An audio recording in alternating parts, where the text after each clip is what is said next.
Arrange marriage वाली love story. एक दर्द भरी कहानी। 15 अक्टूबर की यह बात है। अक्षय और उसके माँ पापा के साथ पूनम को देखने आए थे। पूनम एक काफ़ी सुंदर लड़की थी। अक्षय को वह पहली नज़र में ही बहुत पसंद आई। उसने पूनम को रिश्ते के लिए हाँ कहा और पूनम से भी पूछा तुम्हारा क्या निर्णय है, क्योंकि तुम्हारा निर्णय ज़्यादा महत्वपूर्ण है। पूनम ने भी तुरंत हाँ कर दिया और बाद में दोनों की शादी की तारीख पक्की की गई। बहुत धूम धड़ाके के साथ दोनों की शादी कर दी गई। उसकी शादी अक्षय के घर पर हुई। अक्षय का घर शहर के 1 BHK घरों जितना था। शादी की सारी विधि खत्म हुई। बाद में दोनों अपने रूम में फ्रेश होकर अपने कपड़े बदल कर आते हैं। दोनों की वह शादी की पहली रात थी। अक्षय धीरे से पूनम को आवाज़ देते हुए बोलता है, आज से हमारी नई ज़िंदगी की शुरुआत है।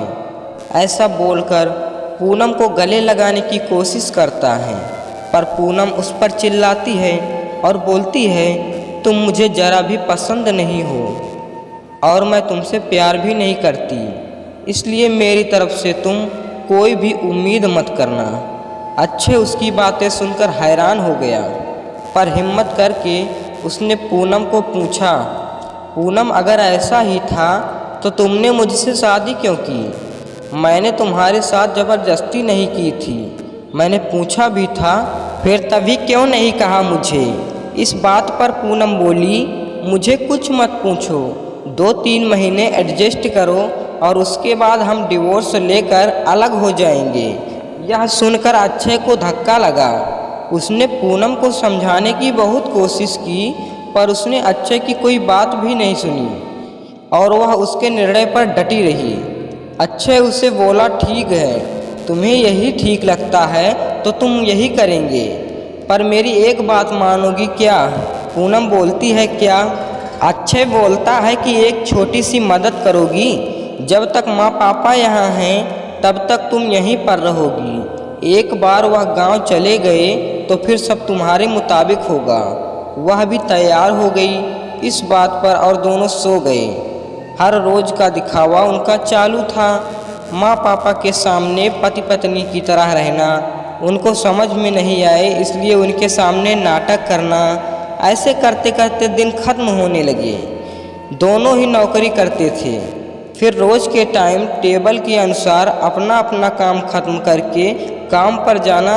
अक्षय रोज़ पूनम से प्यार से बोलने का प्रयास करता था, पर पूनम अक्षय को अनदेखा करती थी, क्योंकि पूनम की एक ही इच्छा थी कि उसको जल्दी शादी नहीं करनी। घर के लोगों का मन उससे नहीं दुखना था, इसलिए वो शादी करने के लिए तैयार हो गई।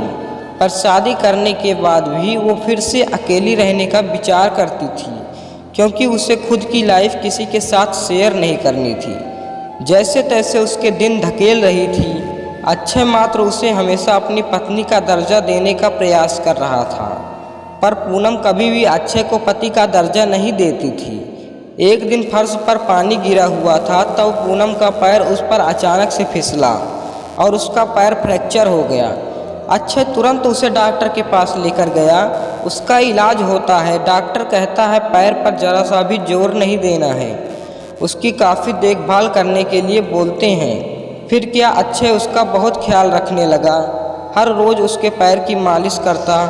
उसका पैर फ्रैक्चर होने के कारण उसे ठीक से खड़ा भी नहीं हुआ जा रहा था। घर के काम और खाने की जिम्मेदारियां अक्षय पर आ गई थी, पर अक्षय को तो पहले से ही ये सब आदत थी। इस वजह से उसे कोई दिक्कत नहीं थी।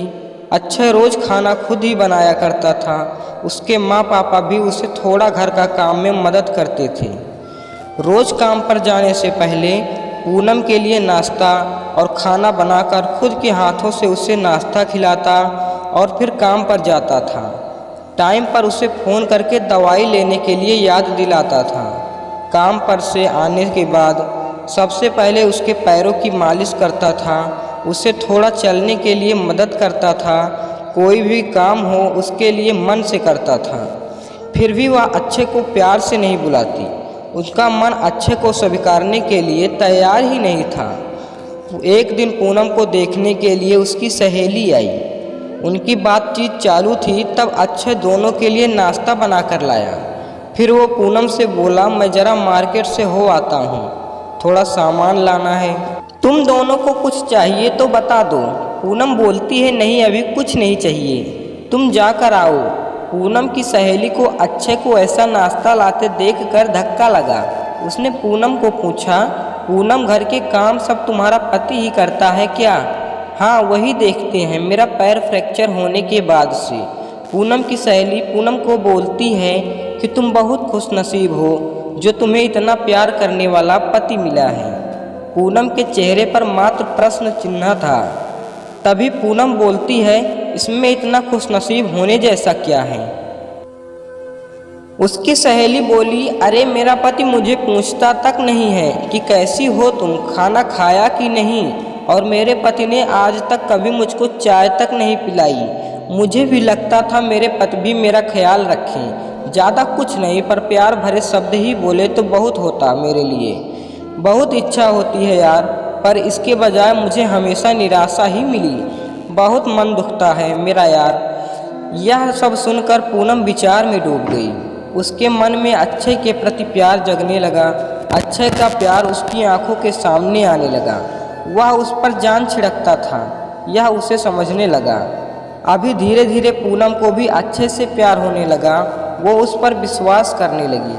अक्षय के मन पर मात्र एक ही डर था कि माँ बाप गांव गए तो हमारा डिवोर्स हो जाएगा, पूनम मुझे छोड़कर चली जाएगी और समाज में मेरी इज्जत कम हो जाएगी। तभी माँ पापा अक्षय को बोलते हैं कि अभी हमें गांव जाना चाहिए, थोड़े देर रह कर खेती वगैरह करके आते हैं। अक्षय उनको जाने नहीं देना चाहता था और उनको डिवोर्स के बारे में भी बता नहीं सकता था। अक्षय सोच रहा था कि अभी पूनम को सब कुछ कैसे पूछें, कैसे बोलूं उसके साथ। ऐसे सोचते सोचते सो जाता है। सुबह उठता है तो देखता है कि पूनम बहुत जल्दबाजी में थी। वह जॉब पर जाने के लिए निकलती है। तब जाते जाते पूनम बोली कि अक्षय टिफ़िन बना कर रखा है, लेकर जाना, कपड़ों को इस्त्री करके रख दिया है और नाश्ता भी करके जाना, और हाँ आज घर पर जल्दी आना, यह बोलकर निकल गई। अक्षय मन में ही सोचने लगा कि जिसने आज तक एक गिलास पानी तक नहीं दिया, आज अचानक ऐसे उसे इतना सब कैसे किया। अक्षय का मन बहुत अशांत हो गया।